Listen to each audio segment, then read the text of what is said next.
রাজ্যে এসআইআর প্রক্রিয়া শুরু হওয়ার পর থেকেই রীতিমতো একের পর এক জায়গায় অসন্তোষ লক্ষ্য করা গিয়েছে।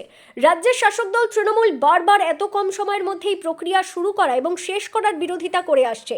আর এই সমস্ত অসন্তোষ, ক্ষোভ বিক্ষোভ আরও বেশি মাথাচাড়া দেয় যখন শুনানি পর্ব শুরু হয়। শুনানি পর্ব শুরু হওয়ার পর হাজার হাজার মানুষকে শুনানির জন্য ডাকার পরিপ্রেক্ষিতে তৃণমূলের তরফ থেকে অভিযোগ করা হচ্ছে মানুষকে হয়রানি করা ছাড়া আর কিছু নয়। আর এবার এই বিষয়টি নিয়েই ব্যাটন ধরলেন বিজেপির রাজ্য সহসভাপতি জগন্নাথ চট্টোপাধ্যায়।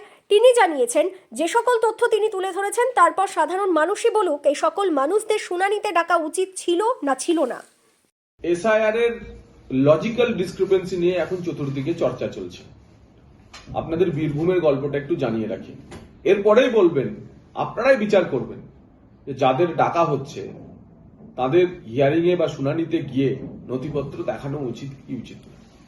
বীরভূমে শুনানিতে ডাক যারা পেয়েছেন তাদের মধ্যে ৯১,০০০ মানুষ আছেন, ৯১,০০০ মানুষ যাদের সঙ্গে ৬টি বা তার বেশি বাচ্চার লিঙ্ক হয়েছে। অর্থাৎ ৯১,০০০ মানুষের সঙ্গে তাদের পরিবারের সংখ্যা অর্থাৎ ছেলে মেয়ের সংখ্যা ৬-এর বেশি। আরো যেটা হচ্ছে যে প্রায় ৭০,০০০ এমন মানুষ শুনানিতে নোটিশ পেয়েছেন যাদের ৪৫ বছরের বেশি বয়স, কিন্তু ২০০২ সালেও তাদের ভোটার তালিকায় নাম ছিল না। ৭০,০০০ মানুষ, মানে আজ যাদের ৪৫ বছর বয়স তারা যদি সত্যিই তারা ২০০২ সালে ৪৫ বছরের, তার মানে তখন তার ২২-২৩ বছর, ২৫ বছর বয়স। তো ২৫ বছর বয়সে নিশ্চয়ই ১৮ বছর বয়সে যদি তখন ২১ বছর বয়সে ভোটার তালিকায় নাম উঠতো, প্রত্যেকের নাম থাকার কথা। বাবার নাম মিলছে না প্রায় ৩.৫ লক্ষ মানুষের, বাবার নাম মিলছে না। ২০০২ এর যা বাবা ছিলেন ২০২৫-এ দেখা যাচ্ছে বাবার নাম উল্টো।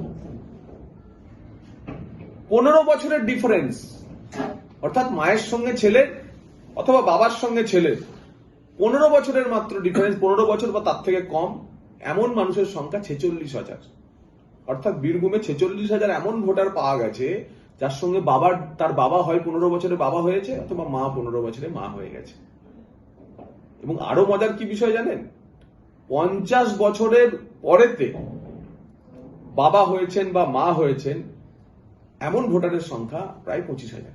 অর্থাৎ ২৫,০০০ বাচ্চা পাওয়া গেছে যাদের সঙ্গে যার বাবার ডিফারেন্স হচ্ছে ৫০ বছর। এবং আরো মজার বিষয় কি জানেন, বীরভূম জেলায় প্রায় ১৩,৫০০ এমন ভোটার পাওয়া গেছে যাদের তার ভোটারের সঙ্গে তার দাদুর বয়সের ডিফারেন্স মাত্র ৪০ বছর।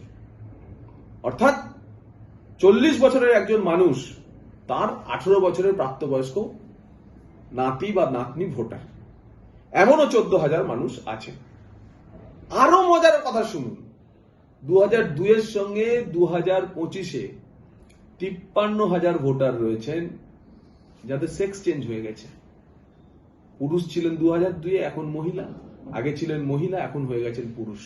এবার আপনারাই বিচার করুন, লজিক্যাল ডিসক্রিপেন্সির বীরভূম জেলার যে তথ্য আপনাদের দিলাম, তাদের লজিক্যালি শুনানিতে ডাকা উচিত কি উচিত নয়, তাদের কাগজ দেখাতে বলা উচিত কি উচিত নয়, আপনারাই বিচার করুন।